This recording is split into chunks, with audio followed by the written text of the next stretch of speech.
First of all, we need to educate ourselves. If we're going to be advocating for bladder cancer awareness and for advances in the field, we have to know what we're talking about. I know a lot of us go to the website for the American Bladder Cancer Society, and we go to the forum, we go to the Sunday night chat, we have a great time with our friends. But every once in a while it's important to go and push all those other buttons and refresh our memories on statistics, on all the science behind it, talks such as we heard today, so that when we discuss bladder cancer, we're informed. Nothing can harm a cause more than uninformed advocates. Then we go to the second part, which is to educate others. Now, if we go back to, for example, breast cancer in the 50s, we didn't talk about it. People had it, but they were ashamed of it. They never talked about it. Things have changed. Now we wear pink and we march across the country. Bladder cancer is a little behind that. It's not something we talk about. People are diagnosed and they don't want to mention it. Well, that's not going to do us any good. I think the first thing that we need to do on educating other people and making them aware so that it doesn't happen to them is to tell our stories. This is something we can talk about. It's something that if we find it early, it's very curable, very treatable, and if we don't, there's disaster ahead. And so one of the best ways that we can advocate is to tell our story to others so that they're aware of what can happen to them. And I feel that's very important. This is something that has to come out of the closet. The second thing is to work in the community. Again, share your story. Because if people know the symptoms, they know what's happening, then they're going to get treatment. Derek spent a long time this morning talking about blogging, about social media, about how to bring this to people's attention, and we need to take advantage of that to get our story out. Second is the use of local media. We all have our little newspapers, and I don't mean necessarily the New York Times, but our local media, our local television stations. I'm from Portland, Oregon, and Mark Lucas, a very famous basketball player, passed away. He was also a coach of the Oregon Trailblazers, passed away about a year ago from bladder cancer. It was splashed all over the papers. I called the local editor, the health editor of the paper, and tried to get them to put an article in the paper on bladder cancer because it was very much in the news. I didn't get anywhere, but maybe somebody in another town can do this. When there is an occasion, get it in the local paper, along, for example, with the website of the American Bladder Cancer Society, so that people have access to information and, again, are aware that it can happen. We've lost several celebrities in the last few years, and we should take advantage of that, as sad as it is, to make more people aware. Another thing, if you notice on our website, Cynthia has posted an announcement on the forum of great nonprofit reviews and asked us to go in and review the society, bring up our numbers, bring it to people's attention. The website says it takes 3 minutes to do this. And I didn't last that long because they said they heard from me a couple years ago. I didn't remember that. But it's important to, any time that we can bring the societies to public notice, the better we're going to be. And I would, if you haven't, go to the forum, and on the front page of the forum there's a notice to please go and sign up with this great nonprofits and bring our society to the attention of the public. The next thing is to join an advocacy group. Now, I think all of you have, because you're with us here, but as a group we can do much more than we can do as individuals. The next thing is, it's not enough just to join, we have to become active. The one problem, well, we have two problems. One is money. We never have enough money. But even more desperately, we need people. We need people power. Cynthia and Ed spend a lot of time. How much, Ed? Full time. Full time putting things together for this society and working for it. People say, well, yes, I'll volunteer, and then they don't. We have a group of many fewer than there should be. People such as Mike, Catherine, Anita, Linda, who really are working, but we need more of you. If you could volunteer, just tell Cynthia that you would like to take some of the load off of her and pick up a job. This is something that's really needed.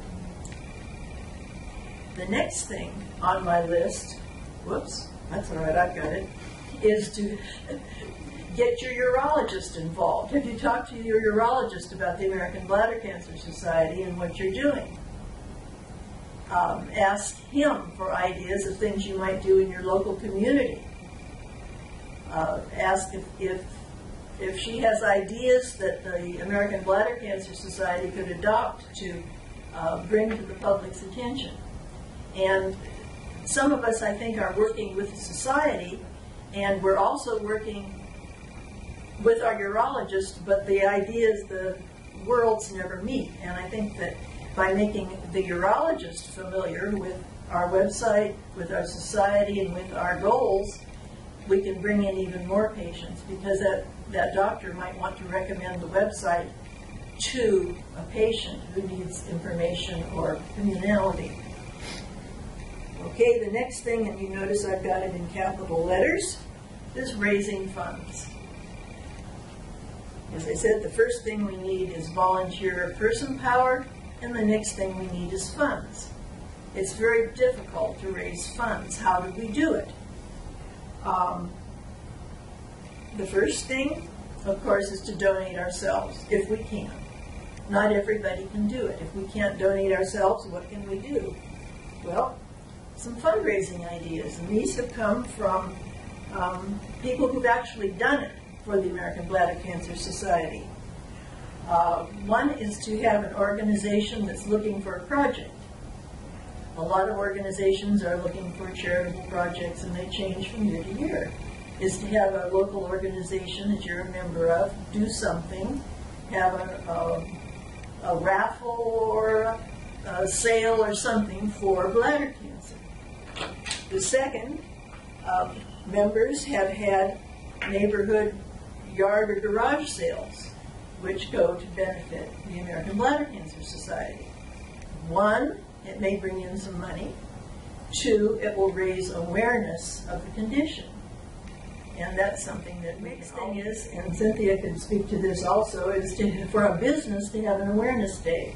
And one of our members, was it a birthday? That had the beauty parlor? That was actually the daughter of one of our users, a survivor. Mm-hmm. Cynthia will tell us about this. Well, they had a cut-a-thon. One of the daughters of one of our users, Patsy Bob, her daughter is a hairdresser. And the hairdressers got together and they said, we're going to have a cut-a-thon.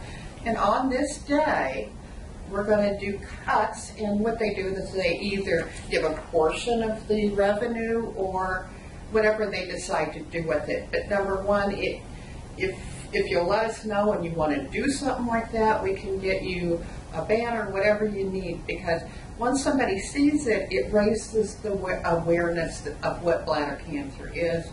We're working on new brochures. You can get those out, but that's how that was done. Mm-hmm. And then the final idea, one of our board members, Sylvia Ramsey, wrote a book.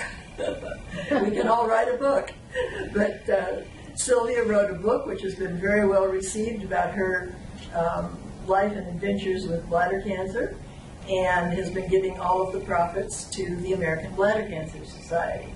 And I think this is something we all can't write a book, but we're glad Sylvia did, and maybe somebody else should try it. Finally, I would like to talk a little bit about the political process. Because in addition to awareness of bladder cancer, which is very important, there's also a need for funding to go into research. You may have noticed from one or two of my questions to the doctor. Bladder cancer research is very much behind many of the other types of cancer. In spite of the fact that it affects so many people, it hasn't gotten the attention, again, because I think it's late coming out of the closet, that other diseases have. So a lot of people say, okay, we've got to find a cure for bladder cancer. Now, if I can tell you what not to do. The first thing that people say is, breast cancer is getting all this money, leukemia is getting all this money, we need our share. If you go to Congress and say, we want to take our share, what we're saying is we want to take it away from everybody else. That's not a good political approach. What we need to say is, here is the problem, here is the issue, here are the statistics of the number of people who are being affected by this horrible condition. We need to do something about it. We need to talk to people, such as our doctors, such as the people here at Mass General, and say, get some information and say, where are the breakthroughs coming? Where would they get most bang for the buck? And then say to the government officials and to Congress, this is where the state of the art, and this is where we can make a breakthrough. This is why we need funds for a specific drive, not for we want our share. Because our share isn't going to do us any good if it's not put in the right place. Now, a little bit about political maneuvering. You need to know your local representatives, your congressman and your senator. It's much more effective if you are someone that they have seen at their town hall meeting, that you've asked a question, than if you're just somebody who comes in cold again saying, I want my share. You have to be somebody that they're aware is interested in your community and is a voter, and then your pressure is going to be much more effective. Those are the strategies that I would recommend, and I think I would like to close on that, and again urge you all to be active in the society, to volunteer, to email or call Cynthia and say, I'm willing to do something. Tell me what I can do. She'll give you 1, 2, or maybe 10 choices, and we can all help to make this a better group. Thank you.